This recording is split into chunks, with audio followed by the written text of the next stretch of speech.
सैकड़ों लोगों के मकानों को भी बाढ़ से भारी नुकसान पहुंचा। बाढ़ में फंसे लोगों को सुरक्षित ठिकानों तक पहुंचाने की जिम्मेदारी एनडीआरएफ को दी गई और नावों की मदद से लोगों को निकालने का काम शुरू किया गया। हालांकि कुछ लोग अपनी जरूरत का सामान लेकर खुद ही सुरक्षित ठिकानों की ओर निकल पड़े। अपने घरों से निकले कई लोगों ने कमर तक पानी में डूबकर रास्ता पार किया। बताया गया कि असम में आई बाढ़ की वजह से करीब 1 लाख लोग प्रभावित हुए, जिनमें ज्यादातर को सुरक्षित ठिकानों तक पहुंचा दिया गया। बाढ़ ने असम की कई सड़कों को भी भारी नुकसान पहुंचाया और किसानों की फसल भी बर्बाद कर दी। वहां के लोगों को अभी बाढ़ से राहत मिलने की उम्मीद कम ही है, क्योंकि ब्रह्मपुत्र नदी का जलस्तर लगातार बढ़ता जा रहा है। पर आवर में 6 सेंटीमीटर 7 सेंटीमीटर पानी बढ़ रहा है। कल से 1 मीटर से ज्यादा पानी बढ़ गया। धोनी के संन्यास की अटकलों को उनकी पत्नी ने अफवाह बताया। सोशल मीडिया पर महेंद्र सिंह धोनी के रिटायरमेंट पर अटकलें लगने के बाद साक्षी धोनी ने इन्हें अफवाहें बताया, लेकिन फिर यह ट्वीट हटा भी दिया। अमेरिका के कोलोराडो में 2 महीने बाद स्कीइंग की शुरुआत हो गई, जिसके बाद बड़ी संख्या में लोग स्कीइंग करने पहुंच गए। तेलंगाना के नलगोंडा जिले में एक ट्रांसफार्मर में आग लगने से वहां करीब 70 लाख का सामान जल गया। दिल्ली के सीएम अरविंद केजरीवाल ने बढ़ती गर्मी में लोगों को अपना ध्यान रखने और दिन भर पानी पीते रहने की सलाह दी। जोधपुर में एक वकील का शव तालाब किनारे मिला, जबकि उसकी कार जली हुई हालत में मिली। बताया गया कि मारे गए वकील को सोने की बनी हुई चीजें पहनने का शौक था।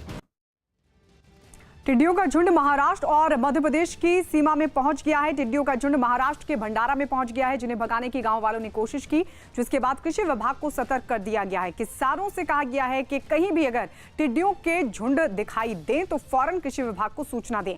अभिषेक पांडे हमारे सहयोगी जुड़ गए हैं महाराष्ट्र से ज्यादा जानकारी के साथ। अभिषेक, वहां कृषि विभाग की तरफ से टिड्डियों के झुंड से निपटने के क्या इंतजाम?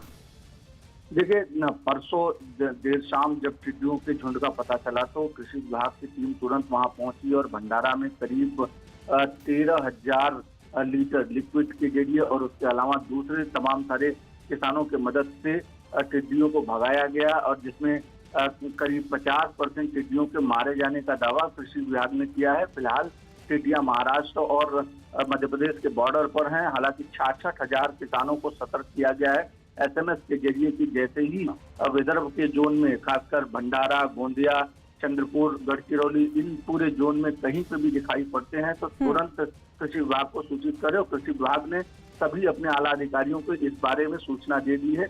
और क्योंकि विदर्भ में इस समय खेती का मौसम है और ऐसे में धान की फसलें तैयार हो रही हैं और तमाम सारी दूसरी चीजें तैयार हो रही हैं, तो कृषि विभाग ने पूरे मामले को काफी गंभीरता से लिया है और किसानों के मैसेज को तुरंत वो गंभीरता से लेकर वहां पर चेक कर रहे हैं, जहां से तमाम सारे अफवाहें हों या फिर लोगों की सूचनाएं हों कि यहाँ पर टिड्डियां आ रही हैं या आ सकती हैं। ऐसी तमाम जगहों को सतर्क पर रखा गया है।